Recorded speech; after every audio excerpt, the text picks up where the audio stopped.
So when we're talking about the government's finances, there are a few things that are important to, a few terms that we need to know and a few concepts that we need to think about. So the primary budget deficit is defined as government spending in total, including transfers, minus tax revenue. And so it tends to be pro-cyclical, right? So it will get smaller when there's an expansion, it will get bigger when there's a recession, and they have to borrow in order to cover any gap. And so that's the budget deficit, right? If there's a surplus, then they don't need to borrow. The way a government borrows is by issuing bonds, right? So in the United States, we call them treasury bills or treasury bonds, just depending on how long they take to mature. And for the United States, there's always a market for them. But for some countries, that market can dry up, and that means that people don't want to buy their bonds anymore because they're worried about not getting paid back.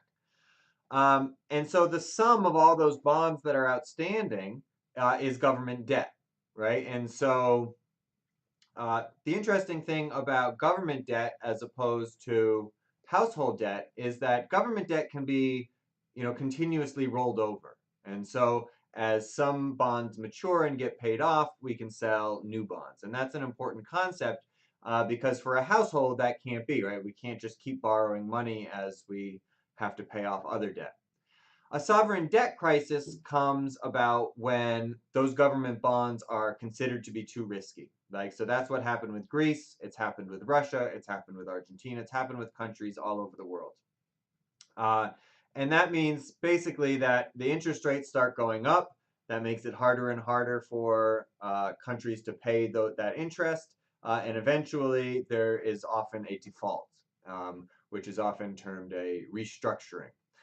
So they'll come to some agreement with bondholders, then they'll get paid, a certain fraction of the face value. Could be zero, could be 50%, could be 75%, something like that. So remember that debt, government debt, just like any debt, is a stock variable, right? And the larger it is compared to GDP can be a problem because the government has to pay interest. So it can be especially a problem if interest rates are high. However, there's no point at which, it all has to be paid back, right? As we said, it can be rolled over by issuing new bonds. It can't go up forever, but it's not clear what value is bad, right? So for the United States, we're at about 100% of GDP. Japan is at about 200% of GDP. The UK, as we see in this graph, has been up to 250% of GDP. And so this is sort of the ratio we look at, sort of the debt to GDP. You can see for the UK, this goes all the way back to 1700. It kind of increased steadily, as they fought more and more wars and sort of peaked at the end of the Napoleonic Wars and then fell. And keep in mind, it's probably falling not necessarily because the debt is getting paid off, but because GDP is growing faster than the debt. So then they're below 50% of GDP by the start of World War I, but then that hikes back up. And so they're at over 250% by the start of World War II. And again, that value can fall as GDP grows faster. And for the most part, this debt is in nominal terms, right, rather than real terms. There are some real valued treasury bills called TIPS. But for the most part, government debt, just like most debt, is nominal. And so if inflation is high, then the real value of the debt falls because nominal GDP is going to be going up pretty fast because of inflation. And so the debt can be coming down pretty fast. And that's what happened in the UK between, say, 1945 and 1990, was that GDP and inflation were growing pretty fast. Debt was, not growing at all, maybe even shrinking a little bit. And so the debt to GDP ratio fell way back down. But just as in the United States, the debt to GDP ratio started increasing in the UK with the financial crisis. So one of the problems with fiscal stimulus is that for economies that are very connected, fiscal stimulus can be less successful. So they give the example of France and Germany in the book, but the idea is that if a lot of our spending is spent on products from other countries, then when we increase spending in order to increase, government spending in order to increase income, a lot of that extra spending in the next round now goes outside the country, right? So we have a high M.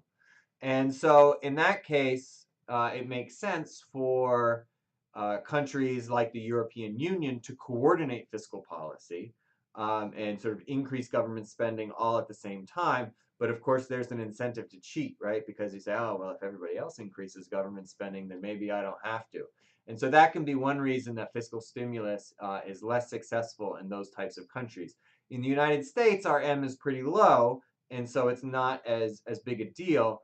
But you can imagine, if Massachusetts was thinking about doing a fiscal stimulus, they would worry about the spending going to Connecticut and New Hampshire and Vermont and Rhode Island and New York, and so they might not do it at all. So if we think about aggregate demand and unemployment, we can sort of think about the unemployment rate, at some point like A, as sort of our normal unemployment rate, the unemployment rate where we bounce around um, up or down. And so we can think of that as the medium run. And in the short run, we have this more demand side model where we get this multiplier model. And when we're in expansions, when we're in booms, we might have aggregate demand that shifts up and we're at B and we have a lower unemployment rate, or in recessions where we're at point C and we have higher unemployment rate. And so it's really the production function that connects employment to output, right? And so when output goes up, that means employment goes up. When output goes down, that means employment goes down. And of course, they reinforce each other through that multiplier process.